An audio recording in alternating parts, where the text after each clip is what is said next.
한국, 그냥 분단국가 정도로만 알고 있었어요. 안녕하세요. 제 이름은 알렉스 존슨이고 UC 버클리에서 정치외교학을 전공하고 있어요. 솔직히 말해서 저는 아시아에 대해 큰 관심이 없었어요. 아시아라고 하면 떠오르는 나라들은 대부분 중국이나 일본이었죠. 한국에 대해서는 그냥 북한과 대치하고 있는 분단국가 정도로만 알고 있었어요. 세계 정치 뉴스에서 종종 등장하는 북한이라는 단어는 익숙했지만 한국 자체는 별로 관심을 두지 않았던 거죠. 그러다 3학년이 되던 해 정치외교학 필수 과목으로 아시아 현대사를 수강하게 되었어요. 그때만 해도 저는 그저 학점을 채우기 위한 수업이라고 생각했어요. 일본이나 중국에 대한 이야기가 대부분일 거라고 예상했죠. 그런데 첫 수업에서 교수님이 시작한 건 한국 현대사였어요. 저는 깜짝 놀랐어요. 왜 하필 한국이지? 라는 생각이 머리를 스쳤어요. 그때까지는 한국이 세계적으로 큰 역할을 한다고 생각해 본 적이 없었거든요. 수업 첫날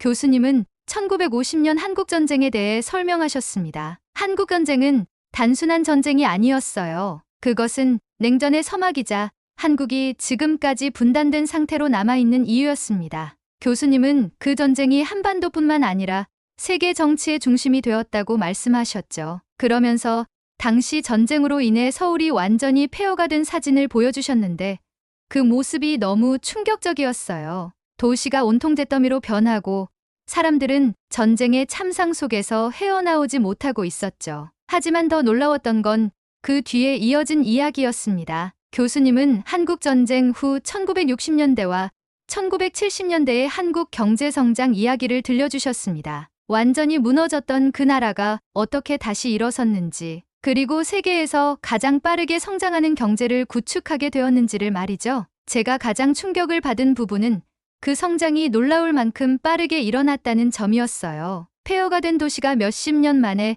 초고층 빌딩으로 가득 찬 도시로 변했다니 믿을 수가 없었죠. 전쟁 직후 세계에서 가장 가난한 나라 중 하나였던 한국이 지금은 세계 경제 10위권 안에 드는 나라가 되었다는 사실은 저에게는 거의 기적처럼 느껴졌습니다. 교수님이 보여주신 현대의 서울 사진은 또 다른 충격이었어요. 제가 생각했던 아시아의 분단국가는 글로벌 도시로 변모해 있었고 고속도로와 첨단 빌딩, 그리고 수많은 기업들이 활발히 활동하고 있었죠. 당시 삼성, LG, 현대 같은 한국 기업들이 세계 경제를 선도하고 있다는 설명을 들으면서 저는 경악을 금치 못했어요. 저는 속으로 계속 생각했어요. 어떻게 한 나라가 이렇게 극적으로 변할 수 있었지? 한국은 단순히 경제 성장만 이룬 게 아니라 정치적 민주화도 함께 이루었다고 하셨어요. 1980년대의 광주 민주화 운동 이야기를 들었을 때 저는 다시 한번 놀랐어요. 그 당시 국민들이 군부 독재에 맞서 싸우며 민주주의를 쟁취했다는 이야기는 그저 역사가 아니라 사람들의 희생이 녹아있는 이야기였어요. 그날 수업을 들은 후 저는 한국이라는 나라에 깊은 관심을 가지게 되었어요. 어떻게 이렇게 짧은 시간에 폐허에서 번영의 상징으로 바뀌었을까? 경제 성장뿐만 아니라 정치적, 사회적 변화까지 포함된 이 드라마틱한 이야기는 제 호기심을 자극했어요. 한 나라가 이렇게 극적으로 변할 수 있다면 그 속에 담긴 비밀은 무엇일까? 그 답을 찾고 싶었습니다. 수업이 끝나고도 저는 계속해서 한국에 대해 생각했어요. 한국이 겪은 경제적, 정치적 변화를 설명할 수 있는 요소들이 무엇인지 알고 싶었죠. 전쟁 후 폐허가 된 나라에서 글로벌 기술 강국으로 성장하기까지 한국에는 분명히 뭔가 특별한 것이 있을 거라고 느꼈습니다. 그래서 저는 그날 이후 한국에 대해 더 많이 알아보고 싶다는 결심을 하게 되었어요. 수업이 끝난 후 저는 한국에 대해 더 알고 싶은 마음이 커졌습니다. 한국이 그저 전쟁 후 복구된 나라가 아니라 전 세계에서 가장 빠르게 성장한 나라 중 하나라는 사실에 대해 깊이 생각하게 되었죠. 그래서 교수님이 추천해 주신 책들을 읽고 다큐멘터리도 찾아보며 한국의 경제 성장과 민주화 운동에 대해 더 많은 정보를 얻으려고 했어요. 그러나 여전히 이론적인 지식만으로는 부족하다고 느꼈습니다. 사람들이 실제로 어떻게 그 변화를 살아왔는지, 한국인들이 느낀 감정과 경험이 더 궁금했어요. 그러다 어느 날 캠퍼스 카페에서 우연히 한국인 교환학생 수지를 만나게 됐습니다. 수지는 서울에서 온 교환학생으로 UC 버클리에서 1년간 공부하기 위해 왔다고 했어요. 한국에 대해 궁금한 점이 많았던 저는 수지에게 이것저것 질문하기 시작했습니다. 수지, 한국에선 사람들이 정말 그렇게 빨리 움직인다고 하던데 실제로 어때? 경제 성장이 빠른 만큼 일상도 빨라졌다고 들었거든. 수지는 웃으며 대답했습니다. 응, 맞아. 특히 서울에서는 사람들이 정말 빠르게 움직여. 지하철이나 버스를 타도 거의 몇 분의 오차도 없이 정시에 도착하고 사람들이 바쁘게 움직이는 게 당연하게 느껴질 정도야. 아침부터 저녁까지 거의 모든 것이 빠르게 돌아가. 직장인들은 매일 치열한 경쟁 속에서 일하고 학생들도 공부하느라 바쁘게 움직이곤 해. 저는 수지의 설명을 들으면서 한국이 단순히 경제적 성공을 거둔 나라가 아니라 그 속에서 사람들의 삶도 빠르게 변하고 있음을 알게 됐습니다. 한국인의 삶 속에 깃든 효율성과 속도감은 한국 사회의 필수적인 요소라는 것을 깨달았어요. 그리고 기술도 엄청 발전했어. 스마트폰 하나만 있으면 거의 모든 걸 할 수 있거든. 버스나 지하철 시간을 실시간으로 확인할 수 있고 음식을 주문하면 30분 안에 집 앞에 도착해. 그리고 편의점에서는 QR코드로 간편하게 결제하고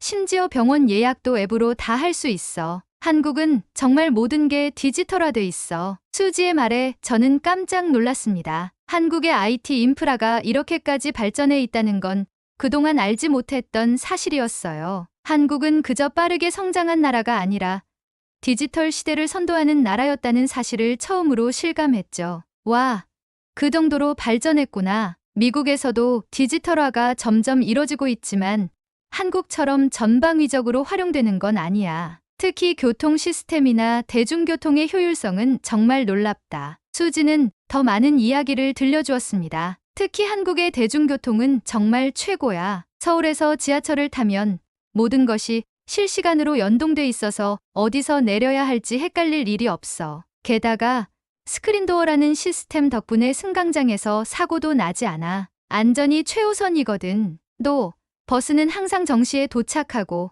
모든 게 정확한 시간에 움직여. 그래서 사람들이 시간을 낭비할 일이 거의 없지. 수지의 설명을 듣고 저는 한국의 교통 시스템에 감탄하지 않을 수 없었어요. 자카르타 같은 곳에서는 교통 혼잡 때문에 항상 시간이 많이 소요되고 대중교통도 정확하지 않아서 사람들이 불편함을 겪는 일이 많죠. 그런데 한국에서는 이런 걱정이 전혀 없다는 사실이 놀라웠어요. 기술과 효율성이 결합된 사회라는 점에서 한국은 정말 독특한 나라였죠. 수지는 한국의 문화에 대해서도 이야기를 해주었습니다. 한국 사람들은 굉장히 성실하고 목표 지향적이야. 어릴 때부터 교육에 굉장히 신경을 많이 써서 열심히 공부하고 좋은 대학에 가는 게 큰 목표가 되곤 해. 그래서 학생들이 굉장히 열심히 공부하고 경쟁도 치열하지. 그리고 직장에서도 성과를 중요하게 생각해서 모든 일이 빠르게 진행돼. 그게 우리 사회의 특징이기도 해. 저는 수지의 말을 들으면서 한국의 경제 성장과 사회적 발전이 개인적인 노력과도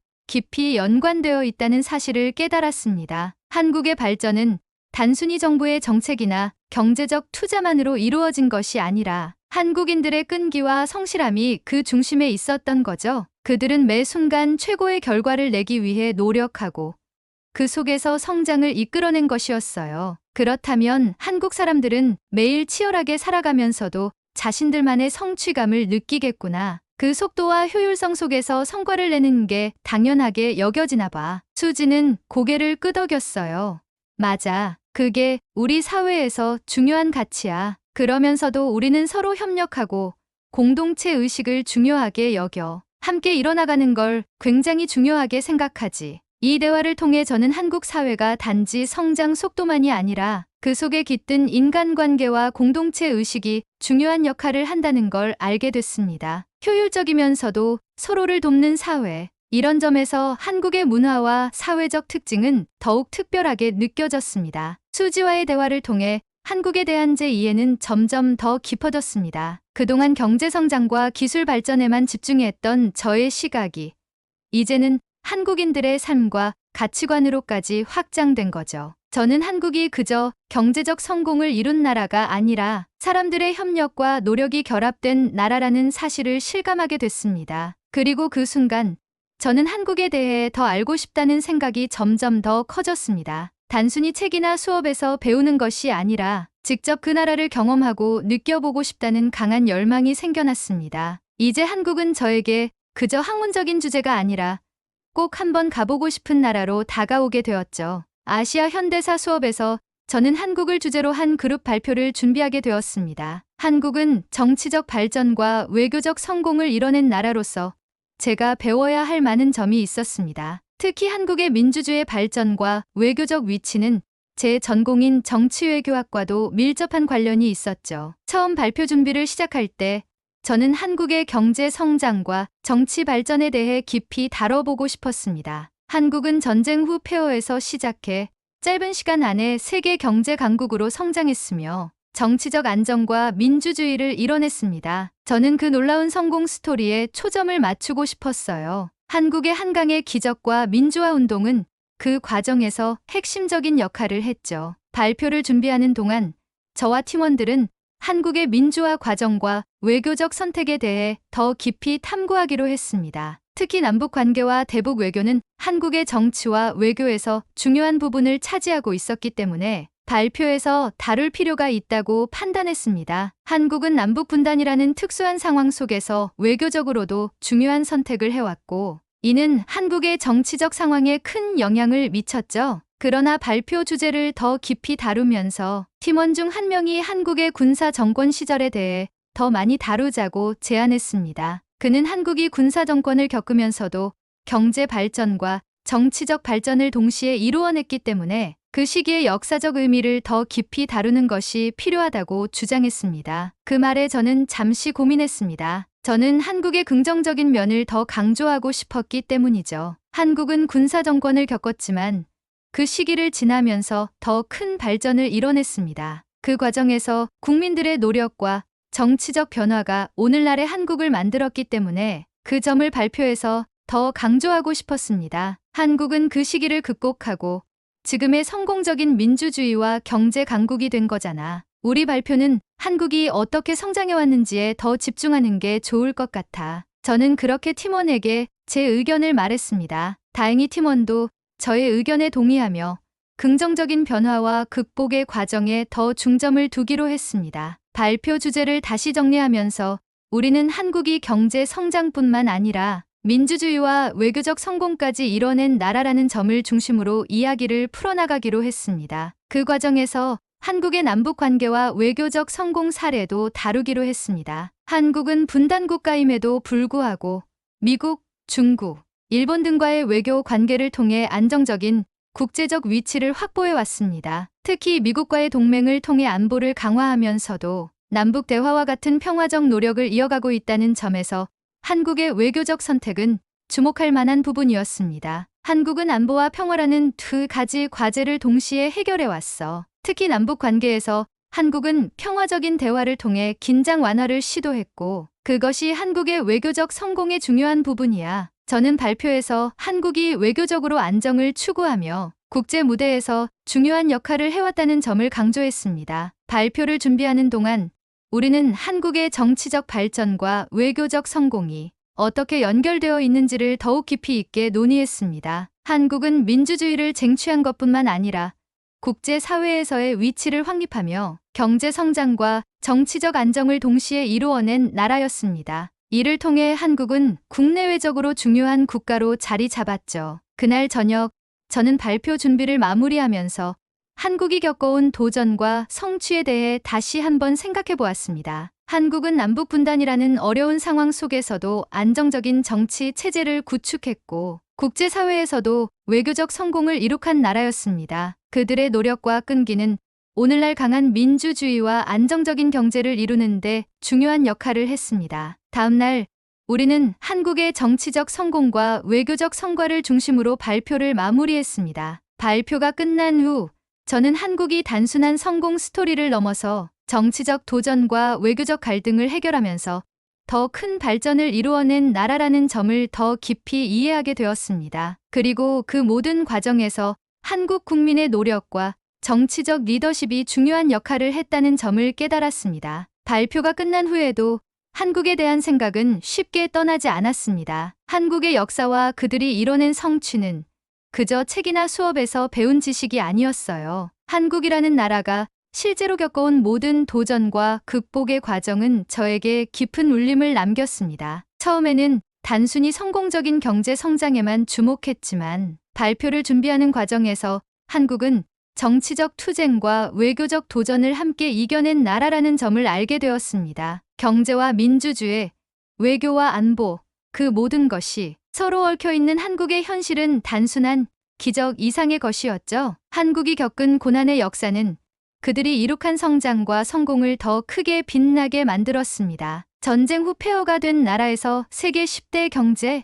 대국으로 자리 잡기까지 한국은 그 어떤 나라도 쉽게 겪지 못할 고통과 어려움을 겪었습니다. 하지만 그럼에도 불구하고 한국은 그 길을 포기하지 않았고 끝까지 자신들의 운명을 스스로 개척해 나갔습니다. 가장 큰 감동을 주었던 부분은 한국 국민들의 끈기와 단합된 의지였습니다. 그들은 단순히 경제적 성취를 위해서만 싸운 것이 아니었죠. 자유와 민주주의를 쟁취하기 위해 수많은 희생을 치렀고 그 결과로 정치적 안정과 국민적 자부심을 세워왔습니다. 한국의 민주화 운동은 단지 과거의 사건이 아니라 오늘날까지 이어지는 민주주의의 뿌리였습니다. 그리고 무엇보다 외교적 도전을 극복한 한국의 모습은 제게 깊은 인상을 남겼습니다. 분단국가라는 특수한 상황 속에서 국제사회의 일원으로서 미국, 중국, 일본, 북한과의 복잡한 외교 관계를 성공적으로 조율해 나가는 한국의 모습을 보며 저는 그들이 얼마나 지혜롭게 그들의 자리를 지켜왔는지 깨달았습니다. 그들이 만들어낸 안보와 평화, 그리고 경제적 성공은 결코 우연이 아니었습니다. 정치외교학을 전공하는 학생으로서 이 과정은 저에게 더 큰 깨달음을 주었습니다. 한 나라의 정치적 성공은 그저 이론적 지식으로만 이해할 수 있는 것이 아니라 그 나라의 국민들이 만들어낸 노력과 희생의 결과라는 사실을 알게 되었어요. 한국은 강한 국민적 의지와 리더십을 통해 자신들만의 길을 개척해왔고 그 과정에서 정치적 성취와 외교적 성공을 함께 이루었습니다. 한국을 공부하면서 저는 정치와 외교가 단순히 정책이나 협상의 문제가 아니라 사람들의 삶과 희망이 깃든 것임을 실감했습니다. 그들은 자유와 번영을 위해 끊임없이 싸웠고 그 결과로 안정적인 민주주의와 경제적 성공을 이룬 나라로 자리매김했죠. 이 경험을 통해 저는 한국에 대한 존경과 감사를 느끼게 되었습니다. 한국의 과거뿐만 아니라 미래에도 큰 가능성이 있다고 믿게 되었죠. 한국이 걸어온 길과 앞으로 걸어갈 미래에 대한 기대감은 저의 마음을 설레게 만들었습니다. 발표는 끝났지만 저는 한국에 대한 관심과 애정이 더 깊어졌고 앞으로도 그 나라의 발전과 도전을 계속 지켜보고 싶다는 생각이 들었습니다. 한국은 단순히 성공한 나라가 아니라 그 과정을 이겨낸 사람들의 이야기로 가득한 나라였습니다. 이 모든 과정에서 저는 정치적 성취와 국민적 노력의 진정한 의미를 깨닫게 되었습니다. 그들의 끈기와 노력은 저에게도 큰 영감을 주었고 앞으로 제 삶과 학문에서도 큰 영향을 미치게 될 것입니다. 오늘의 사연을 끝까지 시청해 주셔서 감사합니다. 구독과 좋아요를 눌러주시면 영상 제작에 큰 도움이 됩니다. 행복한 하루 보내세요. 고맙습니다.